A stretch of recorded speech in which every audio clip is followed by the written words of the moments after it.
Hello నేను miss యశ్రావు. Bharat Pakistan సరిహద్దుల వెంబడి ఉద్రిక్త వాతావరణం నెలకొంది.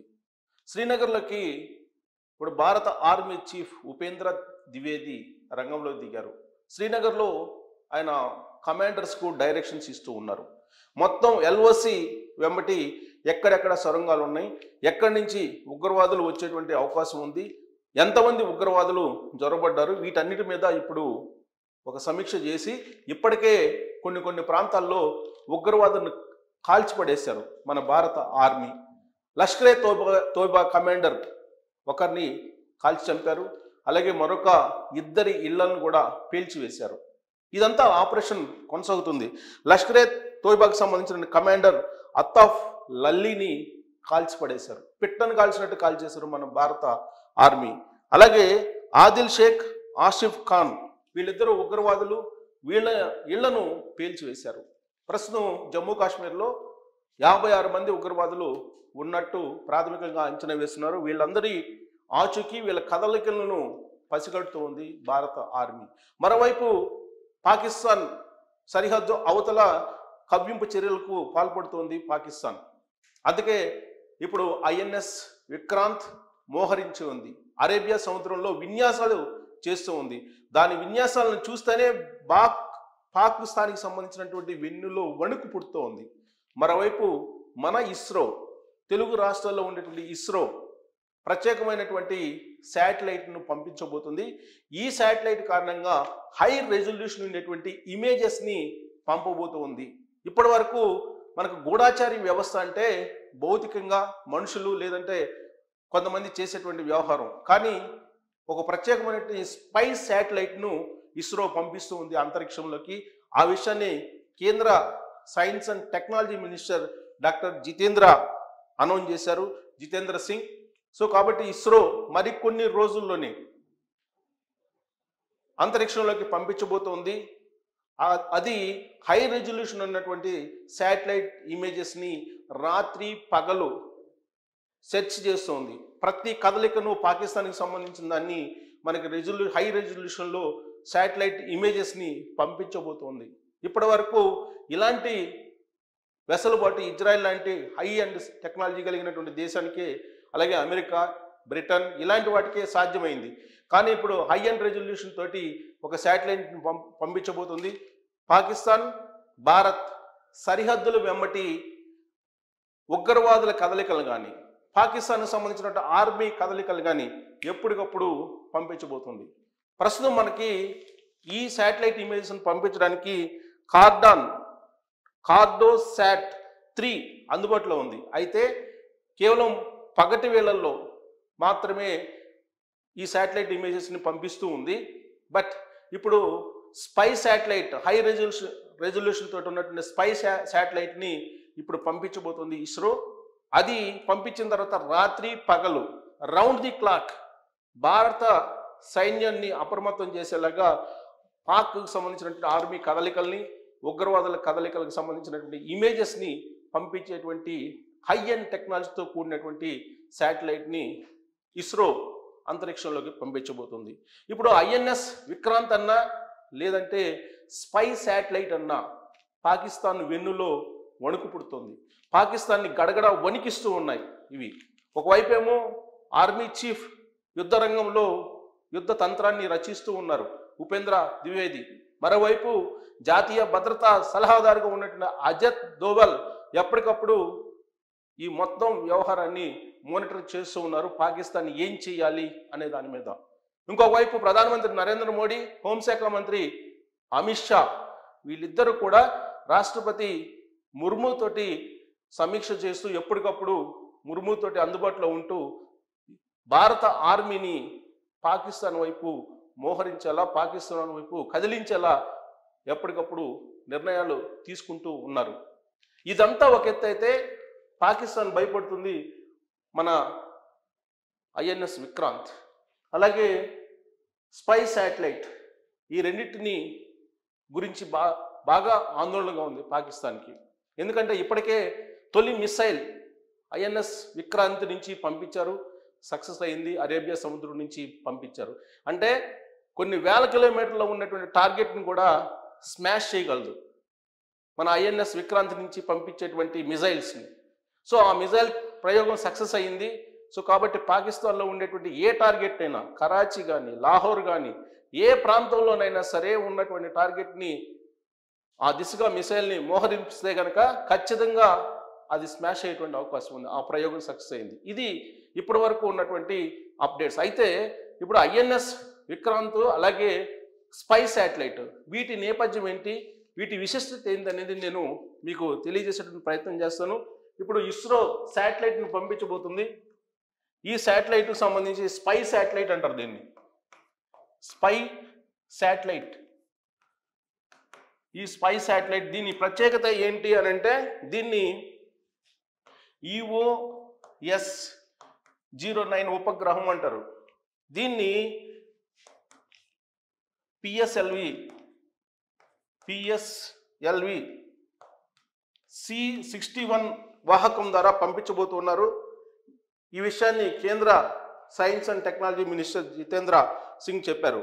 ఇది సి బ్యాండ్ సింథటిక్ ఎపర్చర్ అమర్చినటువంటిది. ఇది సి బ్యాండ్, మనకు తెలుసు కదా సి బ్యాండ్ ఏంటి అవన్నీ కూడా. C band synthetic aperture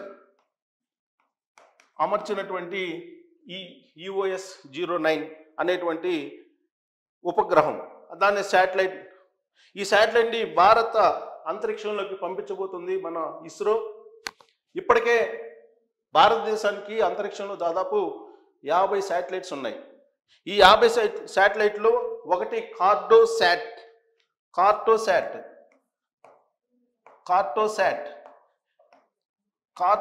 3. ఇది ఒక 1/2 మీటరు రెజల్యూషన్ తోటి ఉన్నటువంటి శాటిలైట్స్ పిక్చర్స్ని ఇప్పుడు పంపిస్తూ ఉంది. మనకి సరిహద్దుల్లో ఉండేటువంటి సమాచారాన్ని అందజేస్తూ ఉంది. లోయర్ ఎర్త్ ఆర్బిట్లో ఇది తిరుగుతుంది. ఈ లోయర్ ఎర్త్ ఆర్బిట్లో తిరుగుతున్నటువంటి ఇది ఒక హాఫ్ మీటర్ రెజల్యూషన్ తోటి ఉన్నటువంటి ఫోటోలను ఇప్పుడు పంపిస్తూ ఉంది. సో హై అండ్ ఇది ఇప్పుడు EOS-09 అనేది హై అండ్ శాటిలైట్. దీన్ని పంపించబోతున్నారు. దీన్ని పంపిస్తే మనకి రాత్రింపగళ్ళు మొత్తం భారత్ పాకిస్తాన్ సరిహద్దుల్లో ఉండేటువంటి సమాచారాన్ని చేరవేస్తుంది. ఇది ఈ శాటిలైట్, స్పై శాటిలైట్ యొక్క స్పెషాలిటీ. ఇక ఐఎన్ఎస్ స్పెషాలిటీ ఏంటి? ఐఎన్ఎస్ అనేది భారతదేశానికి మాత్రమే ఉంది. అమెరికాకు ఉంది, రష్యాకు ఉంది, ఫ్రాన్స్కు ఉంది, బ్రిటన్కు ఉంది, భారతదేశానికి ఉంది. ఈ ఐఎన్ఎస్ విక్రాంత్ అనేది హై ఎండ్లో తయారు చేసినటువంటిది ఒక భారీ యుద్ధ నౌక. ఈ భారీ యుద్ధ నౌక కేవలం అమెరికా, బ్రిటన్, ఫ్రాన్స్, రష్యా ఈ దేశాలకు మాత్రమే ఉంది. ఇప్పుడు భారతదేశానికి ఉంది. ఇది 2022లో భారత వైమానిక దళానికి ఇది ఇచ్చారు. దీని యొక్క స్పెషాలిటీ ఏంటంటే దీన్ని 20,000 కోట్లతోటి నిర్మించారు. 20,000 కోట్లు దీనికోసం 20,000 కోట్లు ఖర్చు పెట్టారు దీనికోసం. ఇది దాదాపు 40 టన్నుల బరువుని మోస్తుంది. 40 టన్నుల బరువును మోస్తుంది ఇది.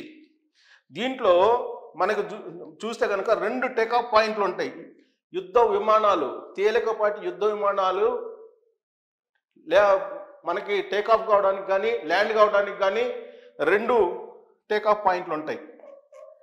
టేకాఫ్ పాయింట్లు 2 ఉంటాయి. అలాగే ఒక రన్వే ఉంటుంది. ల్యాండ్ కావడానికి ల్యాండింగ్ పాయింట్లు ఉంటాయి ఈ రన్వేలో. ఇక MiG-29ని ఆల్రెడీ MiG-29Kని ఆల్రెడీ ఈ యుద్ధ నౌక నుంచి ఐఎన్ఎస్ విక్రాంత్ నుంచి ప్రయోగించి సక్సెస్ అయింది కూడా. ఇది కమోవ్ 31 దీన్ని కూడా ప్రయోగించారు.